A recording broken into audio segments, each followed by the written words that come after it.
Ici, au cœur de la mer, tout commence. Moins de pollution, plus de vie dans l'océan. Observer pour préserver. Avec Nolan, Charlie et Juliette, nous cherchons à mieux comprendre les océans. Bienvenue dans cet épisode de La vie de ma mère. Alors, quand on parle de la mer, on parle de nos mers, de nos océans. Au moment où se passe la conférence des Nations Unies sur l'océan à Nice et le Blue Economy and Finance Forum à Monaco. Aujourd'hui, on se retrouve pour parler d'un sujet connu et méconnu, les coraux, les récifs coralliens. Qui sont-ils? Des animaux, des végétaux?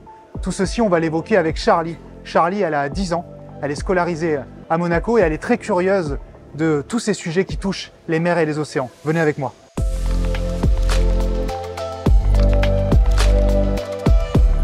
Hello Charlie, Bonjour ça va? Fred. Oui, et toi? Content de te retrouver là? Qu'est-ce que tu regardais? Je regardais ce corail.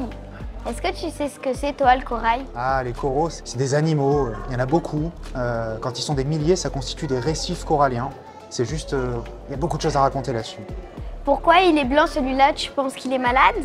Ça, c'est une bonne question, Charlie. Mais pour répondre à ta question, on est allé voir une experte, elle s'appelle Stéphanie Reynaud.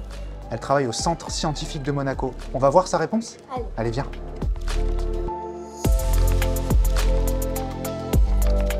Alors oui, tout à fait. Par exemple, quand il y a une augmentation de température, les coraux vont rejeter les petites algues qui vivent en symbiose avec eux. Alors symbiose, c'est un mot un petit peu compliqué que je vais expliquer. C'est un lien étroit entre l'animal et l'algue. Il faut savoir que le corail est un animal, hein, même s'il ne se déplace pas. C'est un animal qui va manger, qui a une bouche et qui vit donc en lien étroit avec des petites algues. Pour faire un parallèle avec l'homme, on peut dire que c'est comme si nous, on avait des épinards sous la peau. Je pensais vraiment pas que c'était un animal. Le corail? Oui. Ouais, bah c'est fou, c'est vivant, t'as raison. Est-ce que le blanchiment, ça atteint beaucoup de coraux? Effectivement, depuis 2023, on observe qu'environ 85% des récifs coralliens du monde ont été touchés par un épisode de blanchiment. Est-ce que tu penses qu'ils peuvent guérir ou repousser comme les plantes? Ah, ça c'est une super question. Stéphanie, elle a une réponse aussi à cette question, on va voir? Alors si ce blanchissement est de courte durée, oui, ils peuvent guérir, mais il faut qu'ils récupèrent d'autres petites algues qui vont aller à l'intérieur de leur tissu. En général, on dit que c'est une course contre la montre parce que dans le milieu naturel, c'est très difficile qu'ils puissent guérir. Et en général, un coraux qui va blanchir va mourir dans les jours ou les semaines à venir parce que les algues leur amènent à manger. Et s'ils n'ont plus à manger, ils vont mourir de faim. C'est vraiment triste pour ces animaux. Ouais, je suis d'accord avec toi, mais il y en a encore en bonne santé, il faut qu'on continue à les protéger. J'aimerais bien en voir en bonne santé. Il y en a dans la mer, il y en a dans les océans, mais il y en a ici aussi au musée océanographique. Je t'emmène voir ça? Bien sûr. Allez, viens, on y va.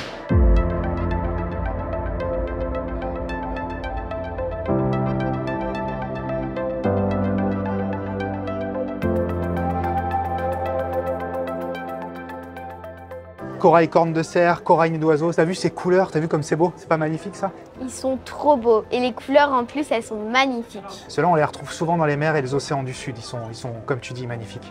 Seb, ça me donne de plus en plus envie de protéger la mer et les océans. Alors pour moi, tu vois ça, c'est une mission accomplie. Bravo. À bientôt Charlie. Au revoir.